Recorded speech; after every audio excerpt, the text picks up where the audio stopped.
Hello, please let me see your ticket stubs for the double-edged double bill, where you get two film and/or media discussions for the price of one, which is nothing.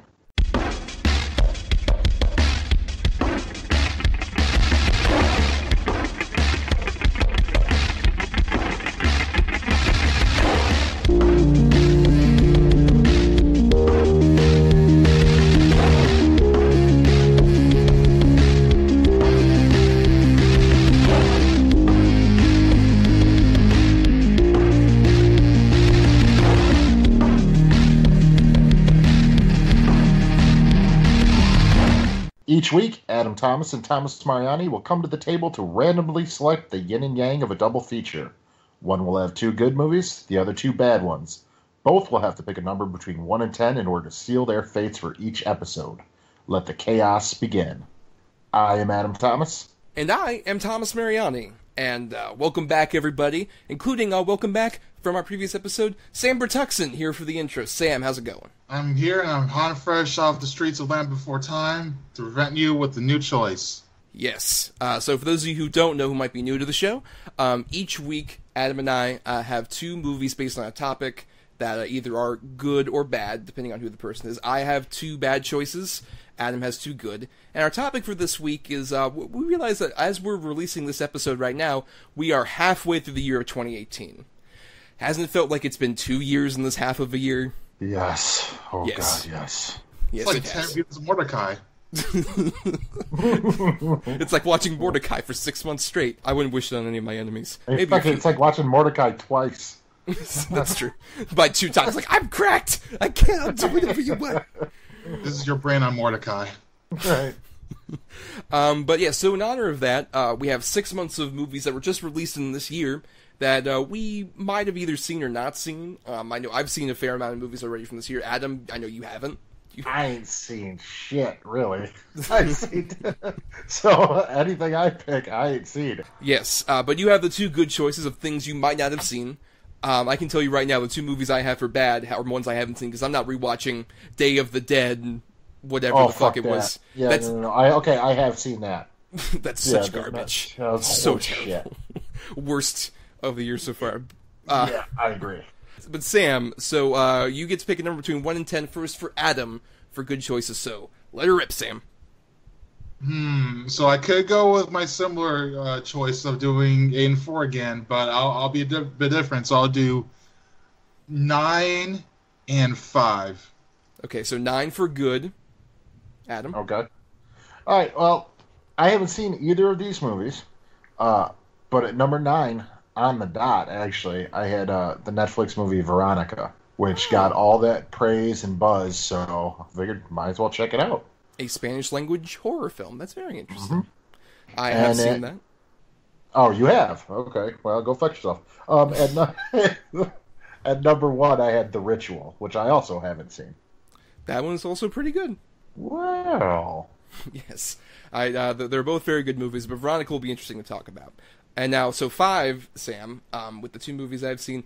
At number 6... is a movie I was kind of curious about because it went in and out of theaters very quickly, is Hurricane Heist. The Rob Cohen directed film.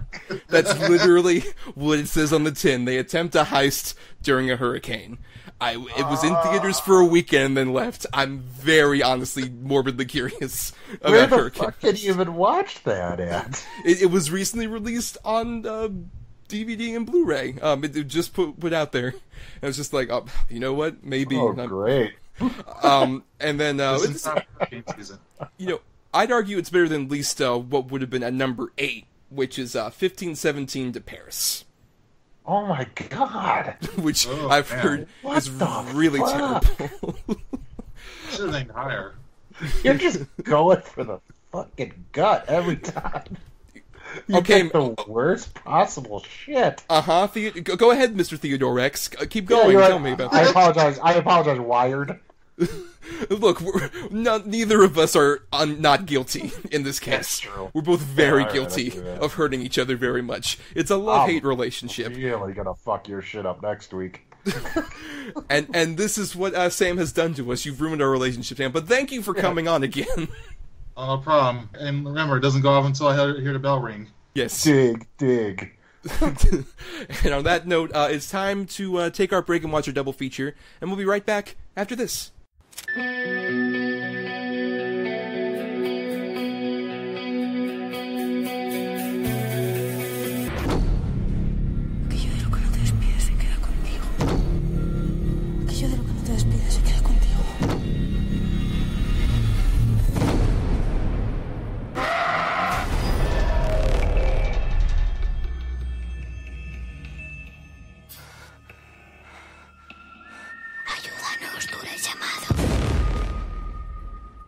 And we are back for our double feature. We've just viewed both films. And before we get into this is interesting. We don't usually talk too much about spoilers on the show, mainly because we usually cover older movies. Movies that at most recent was like Mordecai was the most recent. And we should have said something because all of you didn't want Mordecai spoilered because it's an underrated gem. Obviously. Yeah, absolutely. Yes, but for this, given we're covering movies that have been released within the last 6 months or so, it's fair warning, spoilers for both Veronica and Hurricane Heist. Yeah, but I don't think anything we say is not predictable that we're going to say for either movie. Yeah, I don't think so.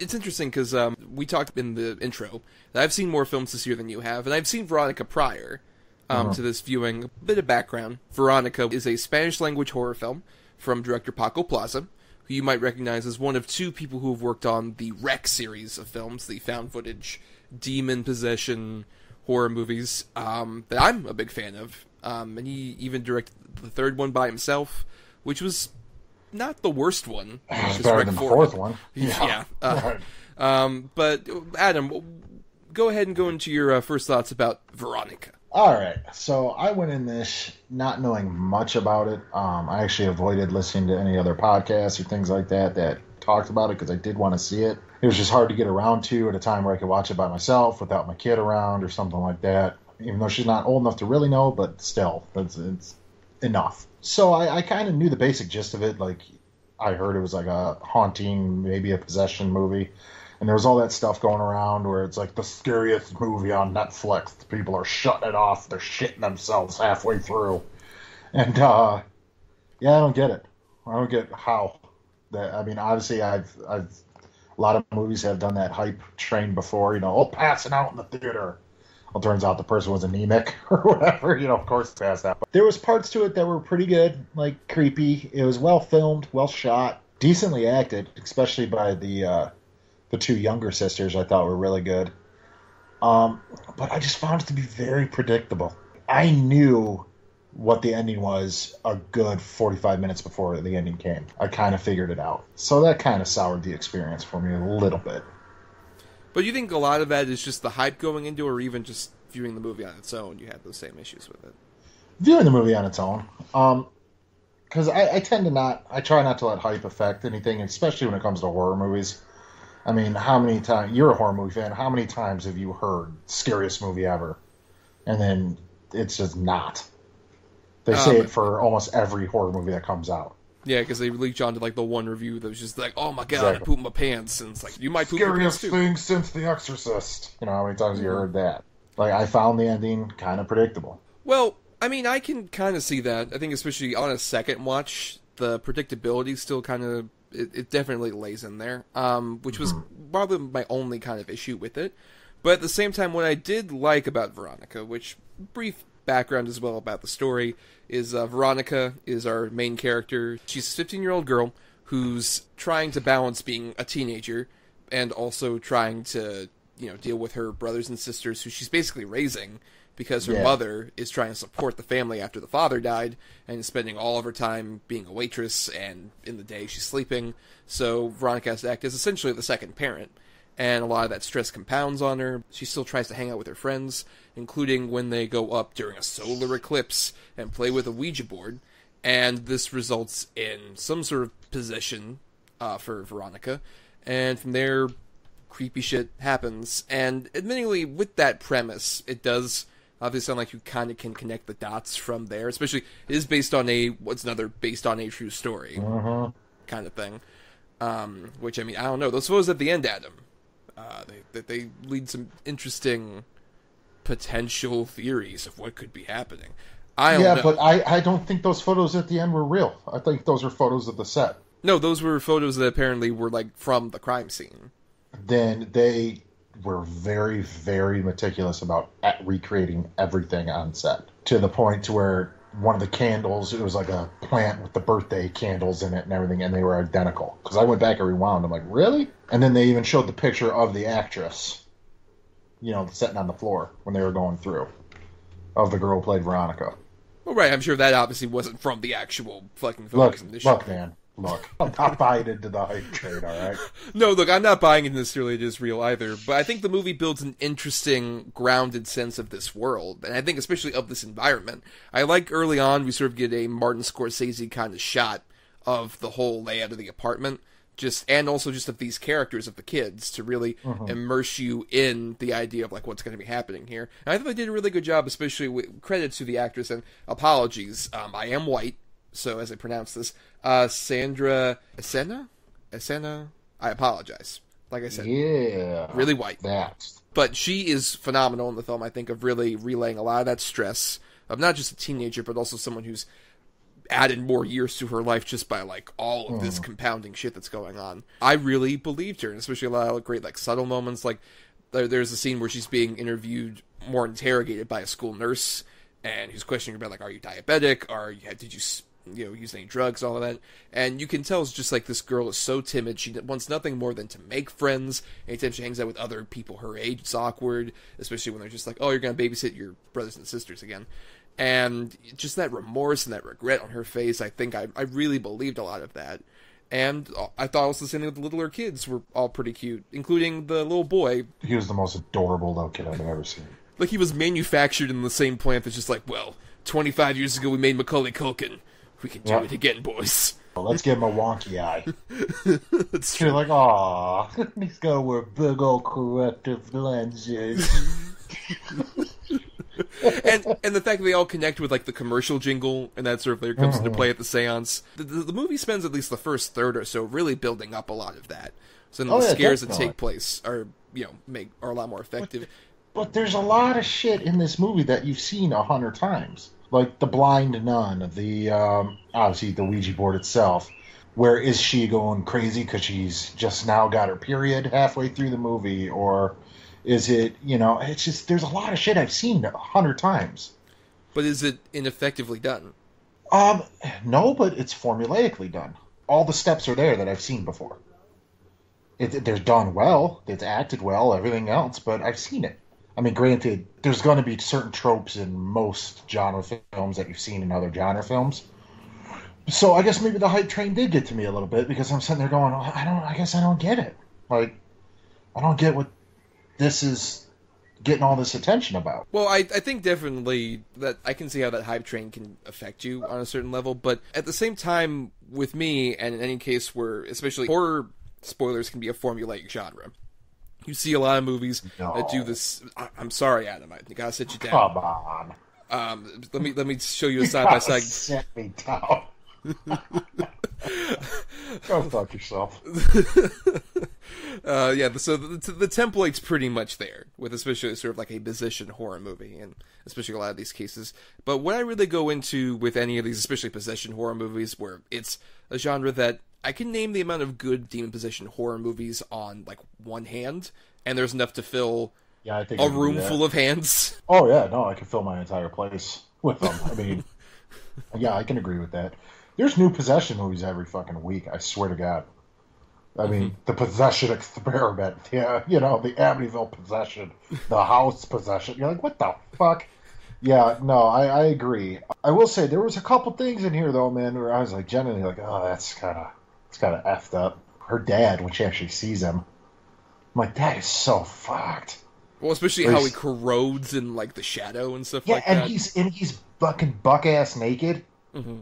Like, how creepy and weird just that alone. Yeah. Like, it's just that it would appear to her as her naked father, which could open up a whole other set of potential issues this girl might be having. You never know. Mm-hmm. That and with the mattresses. Yes. That was kind of crazy. where Well, they're in the shape of them laying there in different ways. And it plays into an interesting theme of, like, much like these mattresses are so neglected, at least in the way they look with those black scars, it mirrors the same thing with sort of Veronica and her mother, and how the mother, through not intentionally at all, she's just trying to, like, help these kids out, but she's clearly neglecting the needs of all of them, especially Veronica, who she says, like, I need you to grow up. It's such a tragic bit where it's just like, this kid can't even have a normal childhood because you're laying all of this responsibility. Everything on her. Everything is on her. Getting the kids ready, getting them to school, making sure their schoolwork's done, making sure they've eaten, getting them to bed, everything. I mean, she's even got to bathe them, and so it's like, damn, dude, if I was 15, I don't think I could do it. Exactly, yeah, and especially this is the early 90s where she doesn't have the grace of, like, oh, I can Skype chat with my friends or anything like that. This is the early 90s where it's just like, I'll play Simon. Oh, wait, the Simon machine's haunted. Right, can't do that. Exactly. Which I also liked how they used the Simon machine, by the way. I thought that was the lighting and stuff. Yeah, that was really cool. But what about some other sequences that really surprised you, that really worked for you? The dream sequence with the "I need you to grow up," where the kids run in to wake her up, and then grab her arms and just start fucking gnashing on her. Oh, what the fuck is this? Something in horror movies that's done a lot is these dream sequences are just for no reason. And it's just like for a bad scare to be put in there that doesn't actually say anything about the characters. Great example of a scare that does show off a lot about the character. And more importantly, also kind of plays into it later where she's like, oh, wait, I still have the bite marks on me. What's this about? They did like maybe 3 dream sequences in this movie, I think, about that. And they were all very effective, the ones they did. It showed her deterioration mentally. I thought really well. Yeah, I'm like you. I usually hate dream sequences in movies. They drive me fucking nuts. I feel it's like such a cheap tactic.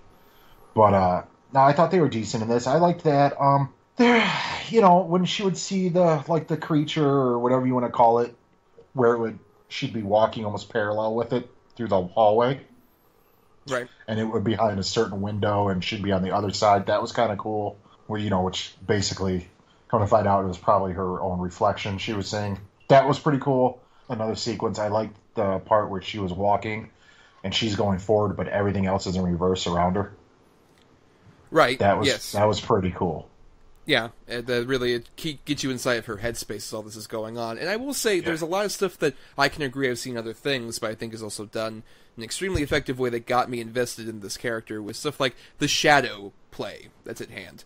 Very clearly like, oh man, that's Nosferatu old. That's nearly 100 years old at this point. Really well done. Yeah. Exceptionally well done, and gives you a lot of the atmosphere that's going on there, and also just immerses you in this factor that you're talking about of really blurring the line of, like, is it really Veronica or not? And even when we find that out, that sort of twist that's there, despite the fact that I can agree that, especially even the first time I watched it, I did kind of feel... saw it come. Yeah. No, I don't disagree with that, but at the same time, I still felt really immersed in the tragedy of her going back and realizing all that, and especially the fact that these brothers and sisters of hers, especially the brother who she is treated as like surrogate children at this point, are afraid of her, and how that really weighs on her since she helped raise them pretty much. The weight you feel with her, just the whole movie, and that just climaxes in a very sad but beautiful way. Yeah, sure. Have you no heart, Adam? Well, like I said, we differ on that. Yeah, I saw it coming, so it wasn't really like... I was kind of checked out by the time it happened a little bit, because I knew it was happening. So, granted, it's not... Can you really even call it a twist, really? Because I don't... If you can't kind of see that this is coming, I mean, you can't be watching it that closely then. I think it's more a problem of it's definitely clear that they're playing it as a twist, rather than I think if they kind of just leaned into more of that ambiguity. I think it'd have been more effective. Yeah, to be honest. I would agree with that, because they even have like the Kaiser Sose thing of like, oh my god, everything from my past in the last couple of days, it all connects together. I agree that obviously. Yeah. I don't necessarily like the way that it's necessarily played there, but I think on the emotional level it really works, and that's the more important thing to me. Well, I mean, you're just a softie. Yes, that's true. I have empathy, which makes you a softy pussy in this world. Obviously. Hey. Read the internet, Adam. It's all the rage. No, another thing when the score in certain parts of this movie is fucking awesome. I thought it had a really good score, but my favorite part where I really noticed the sound design is during the seance with her sisters, where I had my headphones on, and you can just hear the noise coming from all over the place, the thumps and the bangs and everything. It was and how they were had the camera spinning across the room, showing them all. Yes. Focusing, that was a tense scene. That was a good scene. I'm like, don't make your sisters play this fucking game. Come on. But I get why she would, but still. Look what fucking happened to you. You're going to make these little kids play? You degenerate. It's very effective sound mixing. Yeah, the movie does a great job of doing that, especially in enclosed places like there, or the scene in the school attic also does that, I think, pretty well. Yeah, that was good. One scene that I thought was unnecessary, even though it's a quick little scene, but it was real artsy for no reason. When she's walking across the pages of the occult book. That was something I especially kind of caught on with this rewatch, especially that I completely forgot about from the first time I saw it. And I think it actually works for me. I think especially really? because... I thought it didn't fit at all. Well, I think it fits for me because she's got so much of this on the brain, and that becomes a big factor, especially as things go on about, like, her mother saying, like, oh, you're too obsessed with this, you're reading too much about this stuff. It's what's on her mind this entire time. She can't, like, go around without thinking about it. I think that relates to a very, like, real thing in terms of just... I'm sorry. Yes? Yeah, you want to get a word in? Go ahead. Go ahead. You kind of already got that. I don't know that they need to have that one-off scene. I don't know, I think that escalates it, because it's just the fact that she's been, like, so obsessively reading all of this that she literally can't look down without this, like, writing that's, like, all-consuming over her. I thought it worked interestingly. It might be confusing if, for, say, an English-speaking audience, it's like, I have to read subtitles and the shit's over it. Guys, come on. I can't speak Spanish or read Spanish, but I could tell what was going on. Mm-hmm. I don't know. Look, I don't hate the movie. I think it's a well-made, decent movie. I guess I don't get the hype, the buzz about it. Well, not even the hype. I mean, like, even listening to yourself, or after I watched it, I listened to other people and read other reviews. Were like, "No, don't believe it. This movie's fucking blah blah." I'm like, I don't know. It might just not be up my alley. I don't know. We need to talk about this. This is a Netflix released horror movie. One of 15,000 so far they've released this year. 50,017. Oh, that's right. I'm sorry. I gotta check my numbers next time. Right. They release these all the time, but I would argue this is definitely one of the better ones. But at the same time, like many of the really great movies they acquisition, it gets buried pretty hard in a way, because every single week they keep pumping out at least 10 goddamn movies. Constantly. That they put out. And do you think that's a viable release strategy for these? Well, if there was better advertising for them, sure. You could release 100 of them a week, but as long as you promote them all in some way. Right, say, build up hype by mentioning a lot of good reviews that get people to watch it. That's not what fuck you, man. Don't you turn the tables on me. No, this table was turned from the start. Even if they do it how they do most of the time, or they'll do, when you first start with Netflix, it'll have the big top menu of, like, the new comedy stand-up special or whatever. But they'll have the same thing on there for 4 or 5 days, and then they'll change it. Change it every, couple hours. Even that, if because I turned it on and said, what the fuck is this? And watched the trailer and then ended up watching it. Even if they did that for some of these releases. Like, look, this is a good enough horror movie amongst all the shit that's out there now to where it should get a little more advertising and stuff like that. I think Netflix is the good spot for it. I don't think this would have done well in a theater run. But I don't know, man. You're backing me against the wall. Nobody puts baby in a corner. I am no Patrick Swayze. See, this is my problem more in terms of a lot of that hype stuff is what they sort of need to advertise a movie like this. And the movies they actually put their advertising behind tend to be movies that aren't really that good. Like an Adam Sandler comedy.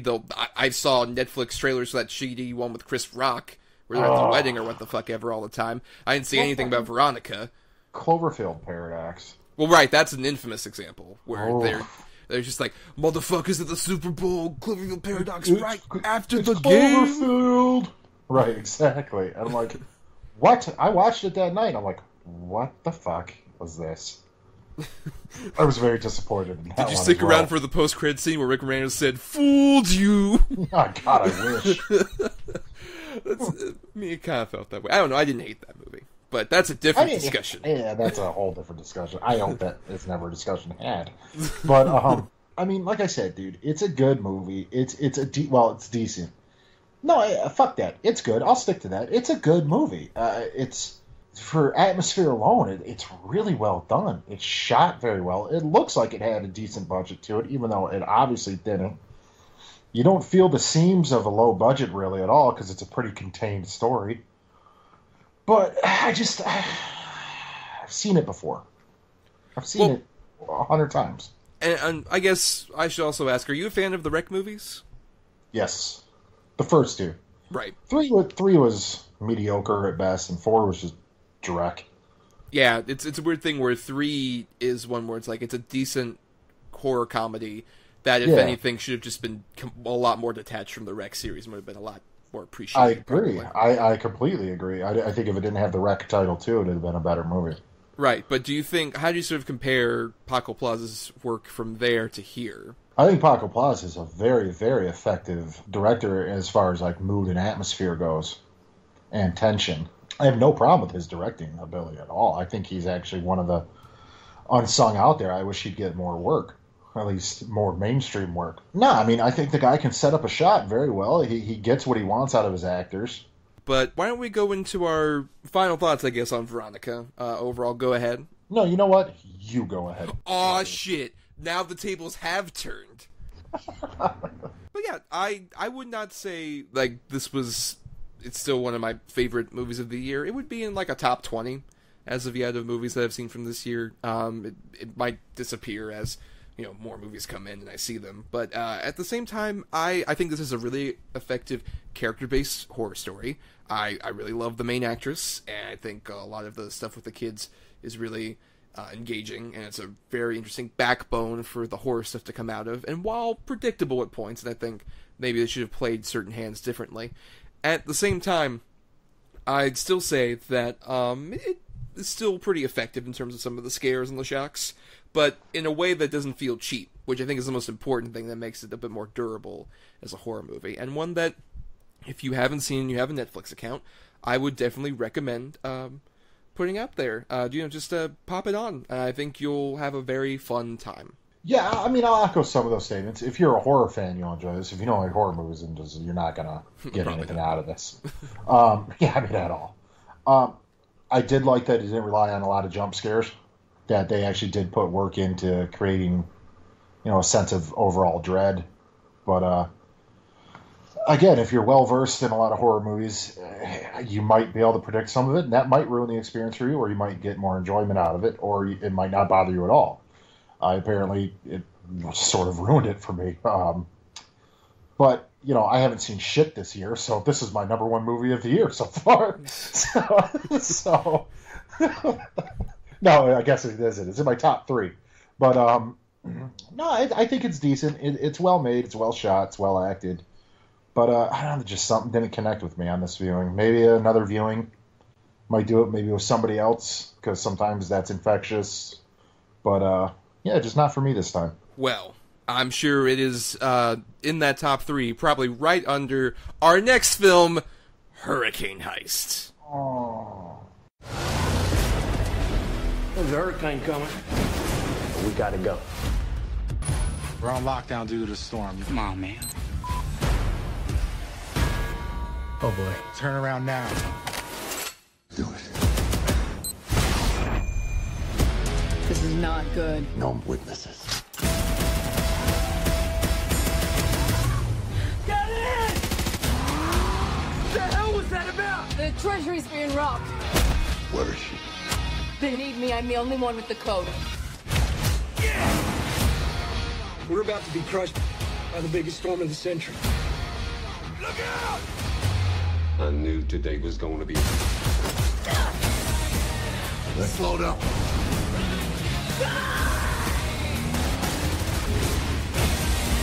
Here goes nothing. You better hope not. Let's get the money. That thing wants to swallow us whole.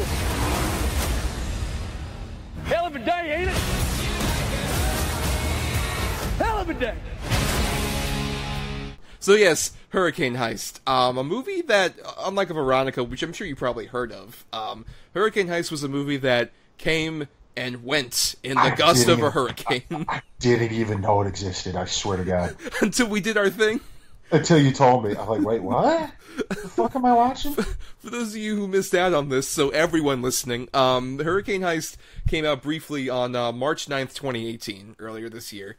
Oh my God, it came out in March? I know. It was a movie that came out that weekend, and before you could, turn around, it was just pulled from most theaters. Because it made, for a $35 million budget, its total worldwide gross is 12.7. So, not a big hit at all. Interesting. No. This movie just fascinates me for certain things. By the way, if you look at the credits, there are 29 credited producers on Hurricane Heist. Well, yeah, I was doing a little research on this because I think a lot of it are producers who were attached to the 90s versions of this and stuff. It's probably the same people who have their name attached to the script in some way still. Right, we should point out that I don't know if they're part of the same production of this movie, but the trivia on IMDb is so skimp that there's stuff like, in the early 1990s, Sylvester Stallone was attached to star in a similar project to this film called Gale Force, about an ex-Navy SEAL who defends a seacoast town from a gang of modern pirates during a hurricane. I wish they weren't modern pirates. The hurricane stirred up the oceans that they were on the bottom of. Yarg, mateys! We must stop the Stallone! Hey, I don't know. The pirates are going to invade the seacoast town. What else going on? I mean, shiver me timbers, Pirates of the Caribbean 6. Yeah. Shiver my Stallone. Right. But yeah, so, hurricane movies, not too common. There's a reason.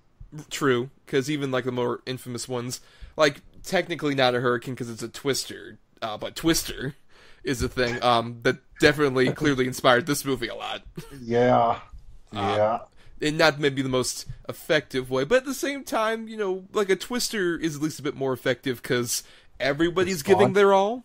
Right. Because you got late Philip Seymour Hoffman doing that with a terrible character. Bill Paxton also doing that with one of my favorite over-the-top stupid moments in the movie where they're like, the hurricane's coming! And he's like, it's already here. I love how terrible that is. He just commits to it so much. But yeah, Hurricane Heist doesn't quite achieve that, though I will say, maybe controversially, I think this is honestly one of the better of the bad movies we've had to cover for the show. Oh, no. Are you out of your mind? Of the bad movies we've had to cover for the show. It's not Miami Connection, but I think it's better than that's the winner. Dude, Wired or Theodore X or most of those others. Ghost Rider was more entertaining than this. Well, I would agree with that. This movie. This fucking turd of a movie. Let's explain the plot briefly of Hurricane Heist. So, sure, have at it. You heard the title. It's what it says on the tin. Basically this this group of bank robbers are going in to steal from a Federal Reserve. Federal facility. Reserve, yeah. Yeah, that is in the middle of nowhere during a Category 5 hurricane. Because the smartest ideas, obviously, especially when it's all based in tech. Surrounded by European people doing Southern accents.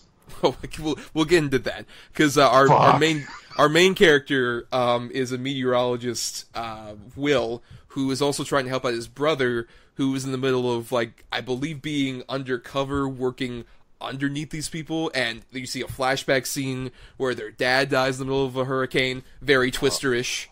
Yeah, for sure. But in such an anticlimactic way. I love how terrible the opening of this movie is, where you see the little kids, the two brothers, and the dad's just like, you guys need to stop horsing around. Why don't you remember your football plays? Because remember this, audience, you're gonna need this later. Yeah. There's gonna be a callback. And they go through just all their stupid football plays, and then the hurricane happens, and the dad dies in the worst way, not saving the rolls towards him. Not saving the kids, not doing something heroic, trying to stop, shield these children in any way. It's just I'm a-coming! Like a fucking piece of pizza dough. He breaks into a house and puts the kids in the house, And then, oh, I gotta go get the fucking truck. Like, what? Stay at the house with the kids, man. And those poor child actors who have to try and do like the Star Trek acting of like, oh, the hurricane's happening and the camera's just tilted. They're like, oh no, and they're falling over. See, I would say moments like that tease what could have been a more consistently so bad it's good movie. And I think there are moments like that peppered throughout. It's not consistent enough to where I would like recommend this movie in that way necessarily, but I saw glimpses of that in a way that made the movie like just more disappointing than terrible to me. Because I'm just like, oh, this could have been so perfect if you just kept doing shitty things like that more consistently, or having stuff like. But there was a lot of shitty things in this movie, man. Well, no, there's definitely shitty things in this movie. Very much anything centered around like the bank heist stuff. For this Hurricane movie, the heist element is so lame, but at the same time, I still thought there was fun stuff. Like I love the guy who works at the bank, who's trying to stop them, and he finds out that the guys who were like deep undercover, Maggie Grace and her British boyfriend, are in on it. And how he's just like, oh my god, I can't believe this. Et tu, Brute, I've been double-crossed. He's like so invested in this in just hilarious ways. If anything, just I wish there was more of like that, or say even we got Ralph Ensign, who you might recognize as the dad from The Witch. Who I think they just let him improv. Because there's some of his lines and shit just go on for no reason. Like when he goes downstairs and catches fucking Jason Stackhouse from True Blood drinking or something. And he's like, I'm not a violent person, but you're going to make me blah, blah. Now don't talk to me. I can't stand people talking to me anymore. And he just walks away. Right, which makes him the best character in the movie, in all honesty for me, because he's just like in some other realm that I want to be in, this whole movie. Right, he was completely just not there. Like, I don't know if he was stoned or what.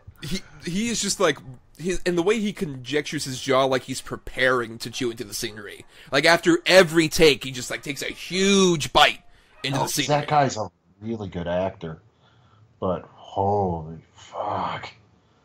Jesus. And I don't know if it's because of the quality the people he had to bounce off of or what, but I mean, oh man. And fucking Rob Cohen from, the original Fast and the Furious. Mm-hmm.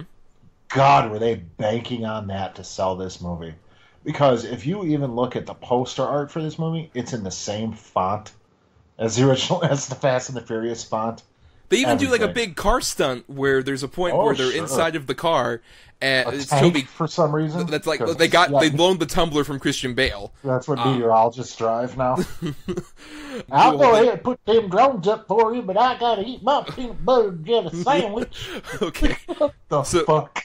So yeah, but yeah, in this scene, Toby Kebbell like ends up putting like these anchors essentially into the street, and it causes like the car to like pause so it can get like this other truck just like murder these people horribly. I love so much this movie's like killing all these people with like either guns or that kind of shit, and it's like you guys are in the middle of a hurricane.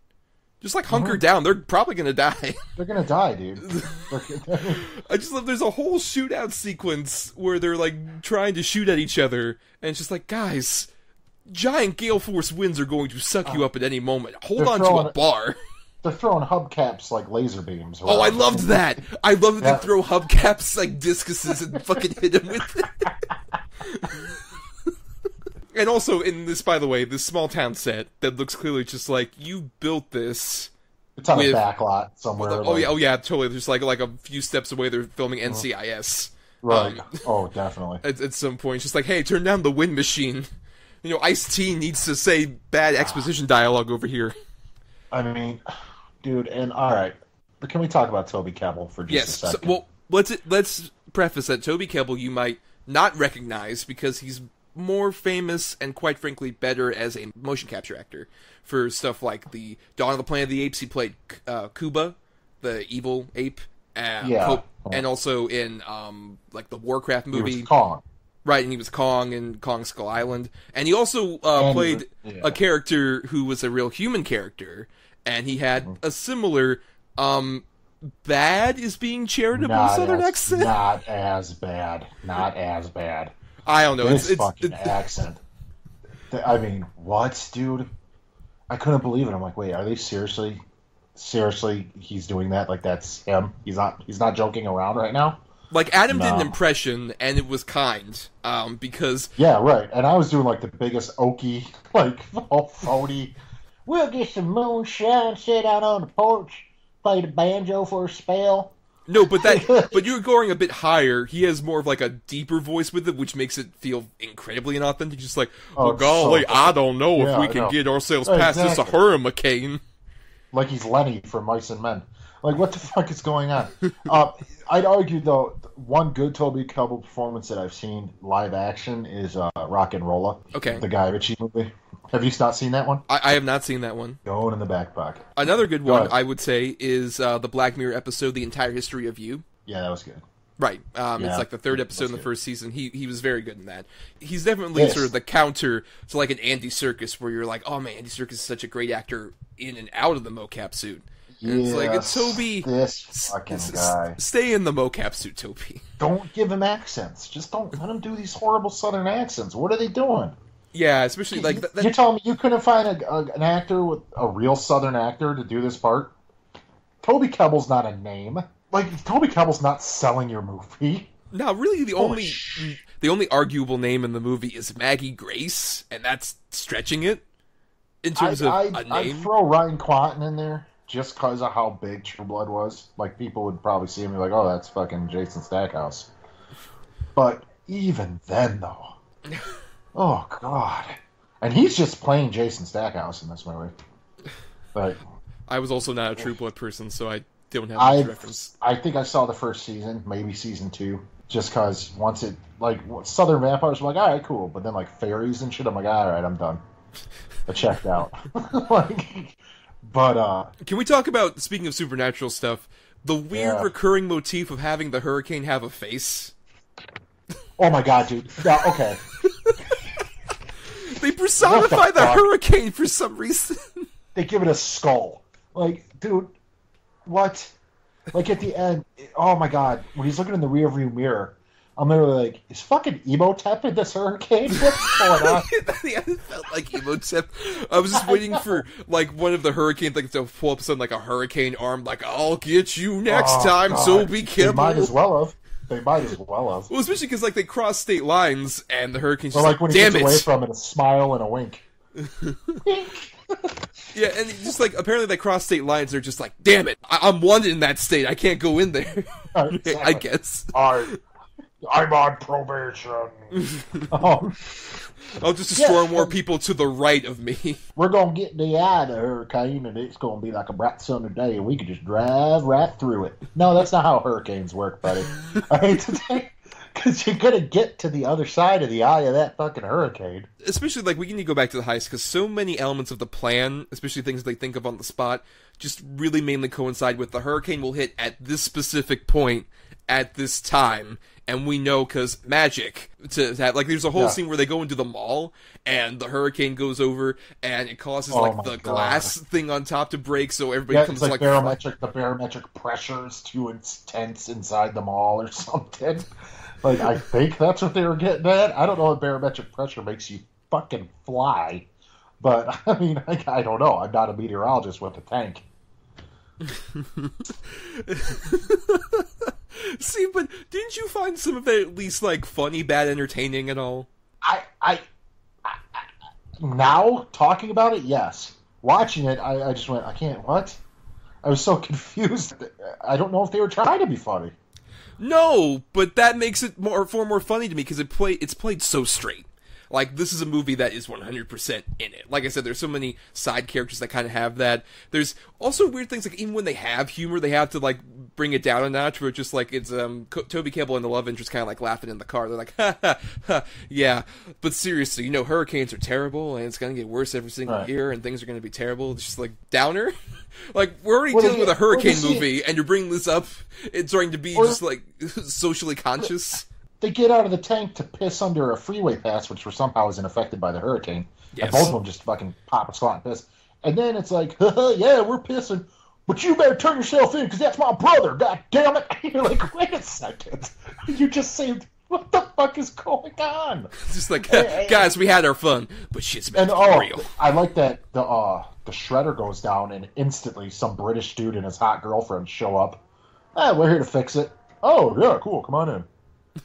Like, and he's all tatted out and everything. That guy wasn't suspicious at all. And by the way, what a stereotypical, oh god. You talk about rock and roll. He feels like a Guy Ritchie extra, just like coming. Yeah, I'm gonna 100%. Fix your bank security. Right. I'll fix shredders. And everybody was related, or like were their significant others. All the criminals. It was either their significant other or their brothers or something. I mean, what? Just fucking what? And what was their plan? I don't understand. So they're gonna get all this fucking money and then just drive it out in semis and nobody's going to question it, like, at all. Oh, God, but I loved also when they're chasing away from the hurricane and Ralph Ineson looks up as, like, his money gets just sucked up by the hurricane. He literally says, "No, my money!" And he's got a cap on. And I was waiting for him to, like, take off his cap and just, like, stomp on the ground, like, dang it! Darn it! And then for somehow that same trailer just comes back and lands directly on top of the semi. It's like a cartoon. It's like an anvil. When they were calling out fucking football plays driving semis, I'm going, oh Jesus Christ! Like I did expect them to call out football plays in more of like a firefight or a fist fight situation, not with semis. So that football play is you get right alongside a guy and just bump them into each other. That's that football play. Yeah. And hope that he gets swept up by Gale Force winds. And Maggie Grace is just movie poison at this point. I mean, isn't she? What's the last good thing she's done, dude? Taken, the first one? And even that movie is not a good movie. It's just entertaining. Well, especially when she's just playing like, Dad, I'm just your average high school girl, and you're like, you're in your mid-20s already, and they kept playing that in the other movies. But yeah, and here especially, like, her whole gimmick's just like, oh man, my hot British boyfriend is cracking codes and safes, I've gotta fuck him while he's doing it. Like, that's all her fucking character is. No, Maggie Grace is the treasury agent. Oh, that's true, you're right. I don't know, it's almost as if these characters are really indistinct. Exactly. But I don't understand what her arc was. Like, you fucked up wherever you were stationed before, and some people probably got killed because of it, so this is your one last shot. What? So what you're saying is, Adam, you're not surprised this left theaters quite quickly. Yeah, because, I mean, and then she had some, like, sexual tension with the dude who was still at the Federal Reserve. Like, he's like, yeah, it's not funny, you hurt me. And then they never go into that anymore. It's like, what is this movie? This fucking movie is like just half thought out ideas thrown onto a page. Like, yeah, fuck it, film it. Well, and giant waves that kill everybody but our heroes. Yes, just conveniently, they survive. The Force only allows for like certain people to get lifted up, and every time it looks just like we did a bad CG version of like a Wizard of Oz thing. It's just like, no, we're going up into the air. Yeah. When they were on those fucking ropes flying above the mall. Oh my god. Yeah, it was so bad. I think we're exhausting all of our energy on Hurricane Heist. Adam, you do your final thoughts on Hurricane Heist. Don't pay money to see this. I paid, I think, like $1.90 for it to rent it from like Redbox, and I want my $1.90 back. If it comes on Netflix or something, and if you're sitting around drinking with your buddies or doing something else with your buddies, yeah, I think you're gonna have fun with it. But you gotta go into it knowing you're about to see just the most ridiculous shit ever. Be prepared for just like a lot of what the fuck moments. So I think you'll have fun with it with that. But dude, just anytime Toby Kebbell comes on screen, just plug your ears. It's so nauseatingly bad, his accent. It's fun enough like in the old, like early 90s disaster movies, like Cliffhanger-ish, Dante's Peak, that type of shit where it's like, this could never happen. But whatever, I'm gonna watch it anyways and have a good time. Yeah, definitely. If we sort of got the Stallone starring version of this, it'd probably be a lot more fun.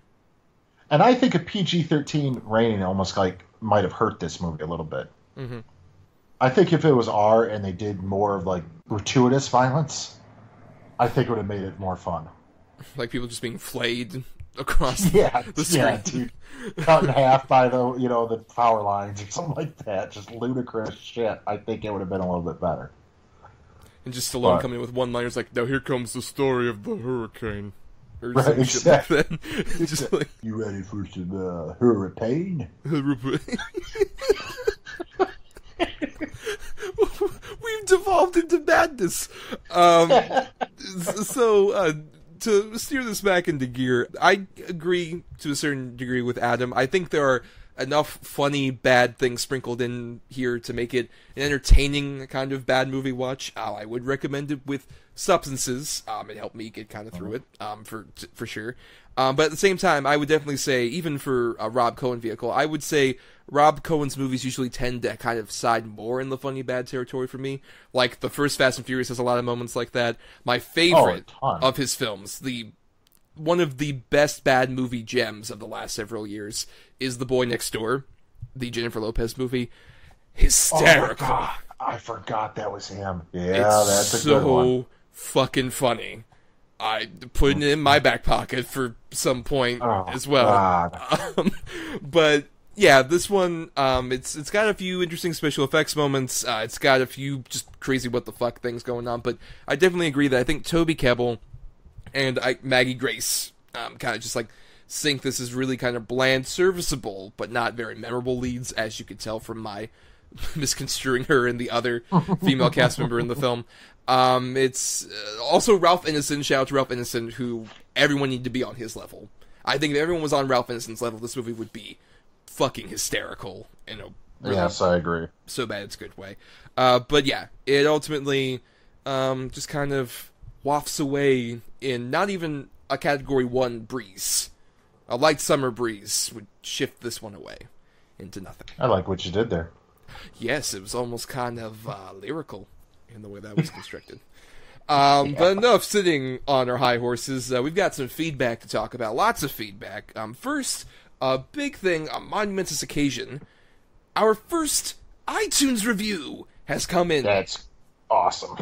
Yes, from Lance from Texas, has this to say. If you love movies, you will have a blast with this show. The two hosts have great chemistry, lots of knowledge, and aren't afraid to look at classics as well as certified bombs. The double feature focuses on a good movie as well as a really bad one that have something in common. A fun show, and you will learn a lot about movie history. We don't think that's a necessarily guarantee on that. No, not at all. No. Especially if you just listen to the episode before we read that comment. Where I mean, not at least not for this episode. Not really. No, well, history is like the last 6 months, to be fair. The last 6 months in movie history isn't that detailed as much. But thank you, Lance, who, if I might be right, might be the host of The Horror Returns, Lance Langford. And even if it isn't him, go listen to The Horror Returns. That's a fun show. I was on a recent episode. Yeah, support those guys. They're good guys. Thank you, Mystery Lance. Yes, thank you, Mystery Lance. And I was on a recent episode of The Horror Returns talking about Hereditary, one of the best films of the year. And speaking of that, we asked you all out there on our Twitter page and our Facebook page, which we are at DEDBpod for Twitter, and also DEDBpod is our Facebook page username.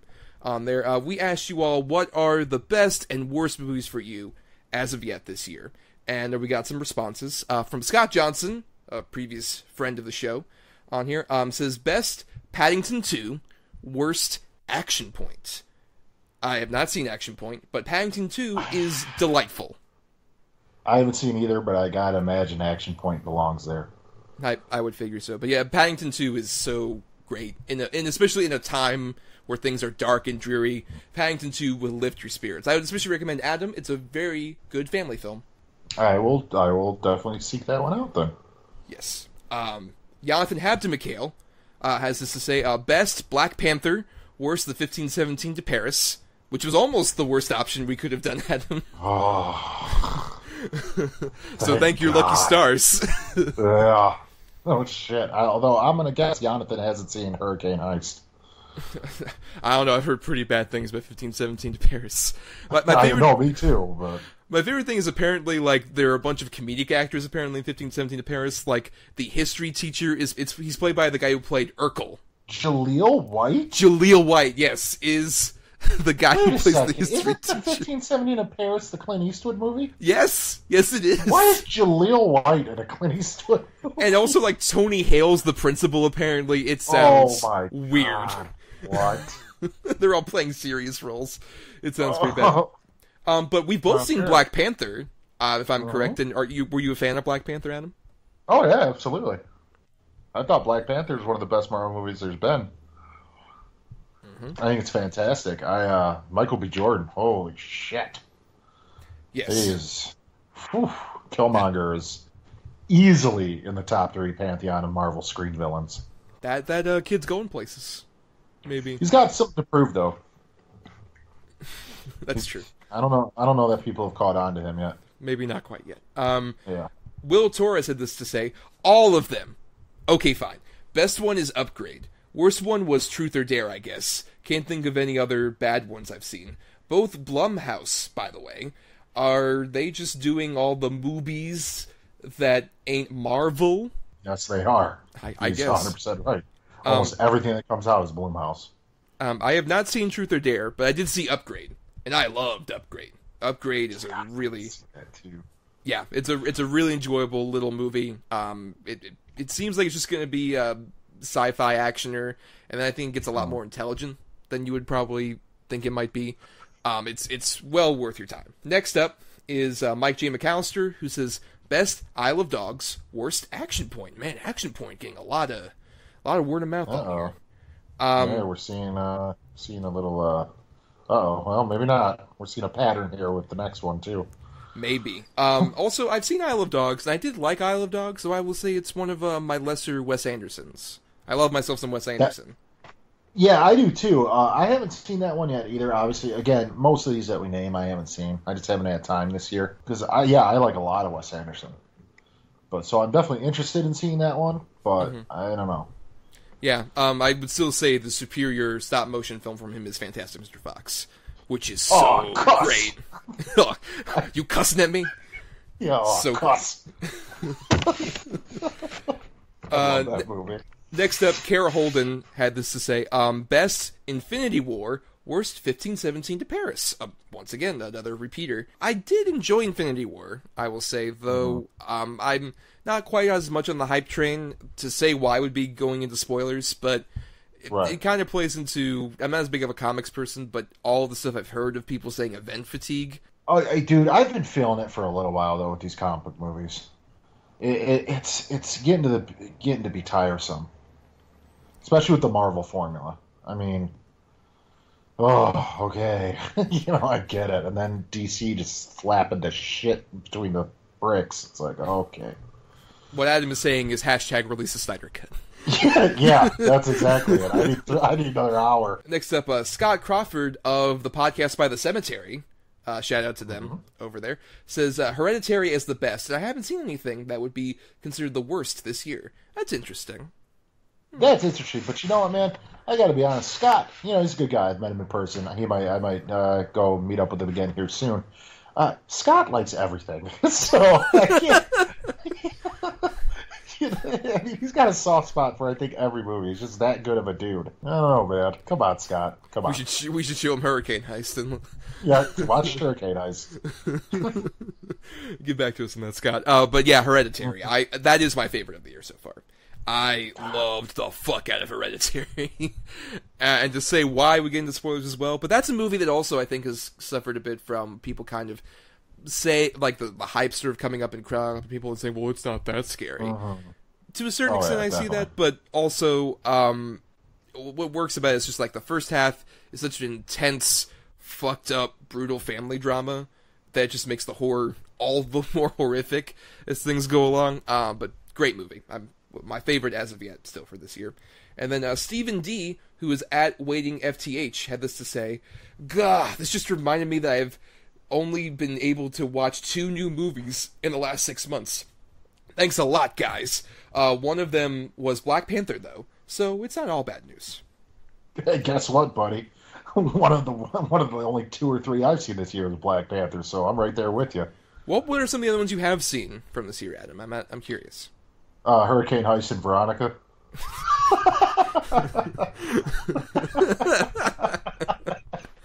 I literally think that's it. Well, that's a great top 3. Right there. Yeah, exactly.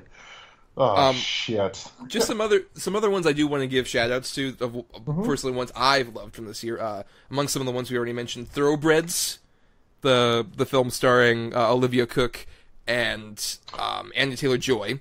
I've seen that. I did see that. Yes, I did. I forgot about that one. God, that's a great movie. And last Anton Yelchin movie. Yeah, I know. What a bummer. And it's like, he's so fucking good in it. Oh my god, there's a scene, I won't spoil too much of the context, where the 3 of them are in a car, and Anton Yelchin gives my favorite reaction shot of this entire year for me. Yeah. Also, You Were Never Really Here, the Walking Phoenix movie. Basically, imagine Taxi Driver, but even more brutally depressing, and also only 90 minutes long. Oh, I gotta see that one. Yeah. Yes. That's where he's, like almost a private detective, right? Kind of deal? Well, it's more that he's an enforcer that kind of gets paid on the side. And he uses hammers, doesn't he? Like, he's got a thing for hammers? Yes, he has a thing for hammers. And it's directed by the woman who directed We Need to Talk About Kevin. So, more in that kind of vein. Great movie, yeah. The Paul Schrader film First Reformed, starring Ethan Hawke. Really loved that movie.